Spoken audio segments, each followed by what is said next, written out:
테스트 오브 펑션의 첫 번째 순서인 액티브, 패시브, 로테이션 무브먼트 테스트를 통해서 컨트랙타일 컴포넌트와 넌 컨트랙타일 컴포넌트를 감별하는 실례를 들어보도록 하겠습니다. 먼저 환자는 앵클 조인트를 도지 프랙션을 액티브로 시행했을 때 통증이 발생했습니다.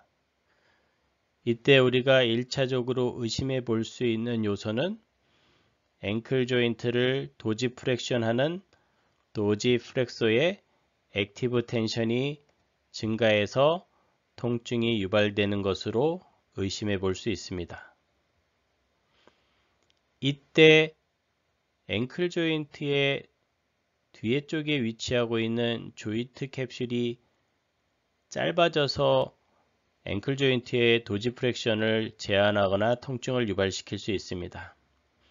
이를 감별하기 위해서는 패시브 동작을 시행해서 환자의 증상이 어떻게 변하는지 확인해야 할 것입니다. 추가적으로 앵클 조인트를 패시브로 도지 프랙션을 진행했습니다. 환자는 통증이 발생하지 않았습니다.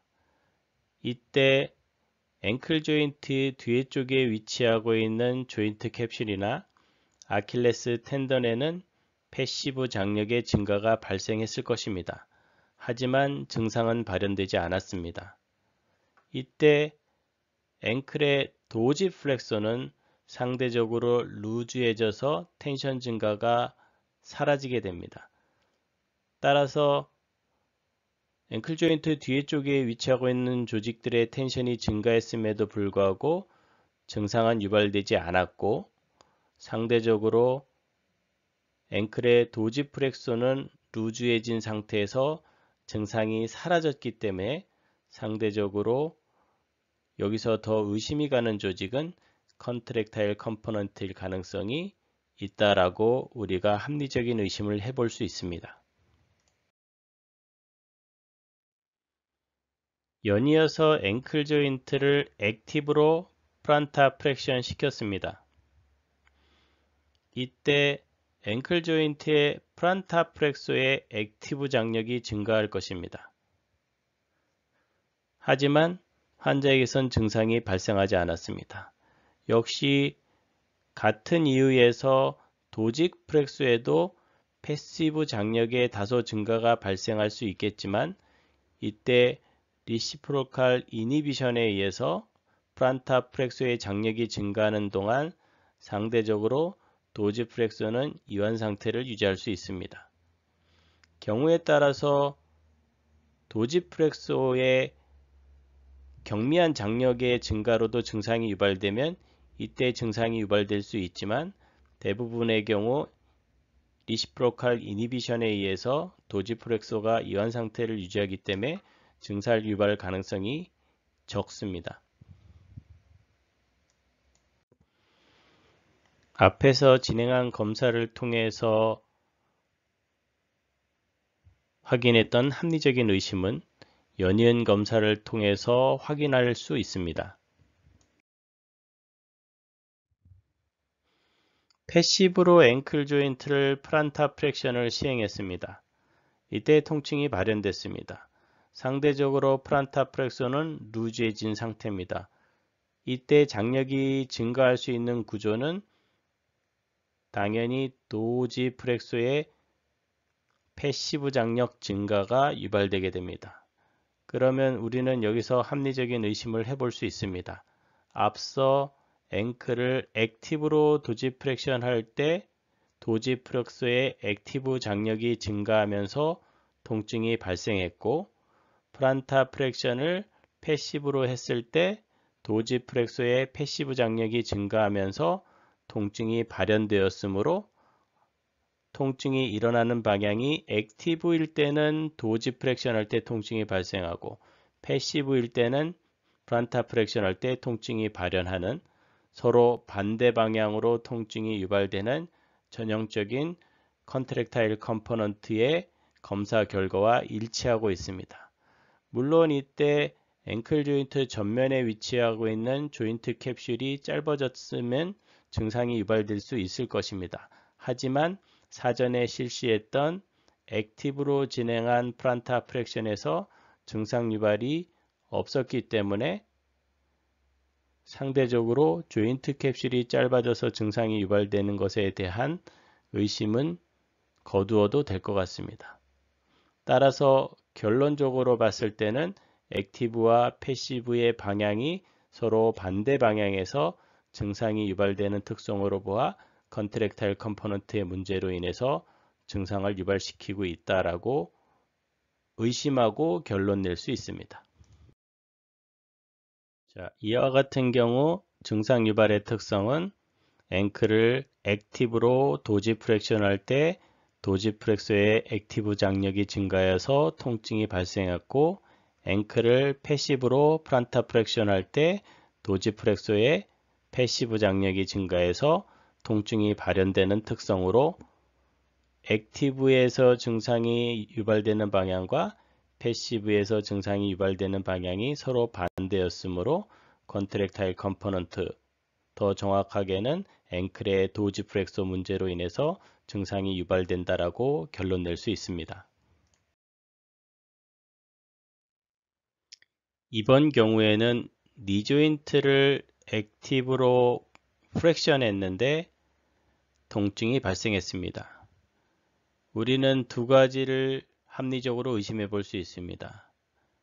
니 조인트 플렉서의 액티브 장력 증가로 증상이 유발될 수 있고, 니 조인트 전면에 위치하고 있는 조인트 캡슐의 문제, 즉 짧아져서 패시브 장력이 증가해서 증상이 유발될 수 있다라고 1차적으로 의심해 볼 수 있고, 이런 두 가지 의심 중에 문제를 국소화시켜서 최종적인 결론에 도달하기 위해서는 역시 추가적인 검사를 진행해야 합니다. 추가적으로 니 조인트를 패시브로 프렉션을 진행했습니다. 역시 통증이 발현됐습니다. 이때 의심해 볼 수 있는 것은 니 조인트 전면에 위치하고 있는 조인트 캡슐이 패시브 텐션이 증가해서 통증이 발생됐다라고 합리적인 의심을 해볼 수 있습니다. 이전에 액티브 검사를 시행하면서 의심했던 요소 중에 하나인 니 조인트를 프렉션 시키는 니 조인트 플렉서의 액티브 텐션 증가에 의한 통증 유발의 가능성은 패시브로 진행해서 니 조인트를 프렉션 시키는 머슬이 루즈해졌을 때 증상이 사라졌음으로 인해서 니 조인트 플렉서에 의한 증상 유발의 가능성은 적다라고 판단하게 됩니다. 따라서 액티브로 진행한 방향과 패시브로 진행한 방향이 동일한 방향에서 증상이 유발되고 있으므로 넌 컨트랙타일 컴포넌트의 문제로 증상이 유발되는 것으로 합리적인 의심을 해볼 수 있습니다. 결과적으로 보면 환자는 액티브로 니 조인트를 프렉션할 때 통증이 발생했고, 치료사에 의해서 패시브로 니 조인트를 구글곡 할 때 동일하게 통증이 발생했습니다. 액티브에서 통증이 나오는 방향과 패시브에서 통증이 나오는 방향이 같은 방향이기 때문에 이런 경우 넌 컨트랙타일 컴포넌트의 문제로 인해서 증상이 유발된다라고 결론 지을 수 있습니다. 결국 니 조인트 전면에 위치하고 있는 조인트 캡슐이 짧아져서 니 조인트의 굴곡 움직임을 제한하기 때문에 액티브로 굴곡을 시행하든 패시브로 굴곡을 시행하든 동일한 방향에서 텐션이 증가해서 증상이 유발된 것으로 결론 낼 수 있습니다. 액티브 패시브 로테이션 무브먼트 테스트를 통해서 우리는 컨트랙타일 컴포넌트와 넌 컨트랙타일 컴포넌트의 문제를 감별할 수 있습니다. 감별 결과 컨트랙타일 컴포넌트의 문제로 인해서 움직임의 제한이나 통증이 발생한다고 결론 지어졌을 때 다시 컨트랙타일 컴포넌트를 대상으로 소프트 티슈 엔드 필 테스트를 통해 컨트랙타일 컴포넌트 내의 문제에 대한 질적인 평가를 할 수 있습니다. 여기 좋은 예로 스패즘과 쇼트닝을 들 수 있습니다. 스패즘의 경우는 통증이 수반된 상태에서 근육이 불수의적으로 수축을 하고 있는 경우로 근육이 짧아졌다기보다는 수축을 한 상태에서 이완을 하지 못하고 있는 경우에 해당됩니다. 이 경우 소프트 티슈를 대상으로 한 엔드필 검사에서 엘라스티한 요소가 더 증가하고 엔드필이 더 소프트해지는 특성을 보입니다. 스패즘의 경우는 홀드 앤 릴렉스 테크닉으로 인해서 근육의 긴장을 줄일 수 있고 또한 근육의 원래 길이대로의 회복이 가능합니다. 반면 쇼트닝의 경우에는 실제로 근절의 수가 줄어들어 근육이 실질적으로 짧아진 경우로 엔드필 테스트를 했을 때 엘라스티한 요소는 감소하고 상대적으로 펌한 느낌이 더 강해지는 특성을 보입니다. 쇼트닝 된 근육은 홀드 앤 릴렉스 테크닉으로 인해서 이완하거나 근길이의 변화가 생기지 않고 오직 지속적으로 유지되는 스트레칭에 의해서 가동성의 범위를 증가시킬 수 있는 것이 특징이다라고 얘기할 수 있습니다. 이렇게 컨트랙타일 컴포넌트의 문제를 확인했다 하더라도 추가적인 질적인 평가를 통해서 더 효과적이고 더 쉬운 치료가 가능하다는 것을 인지하고 있는 것이 합리적인 치료 계획을 세워서 치료를 진행할 수 있는 방법이다라고 얘기할 수 있습니다.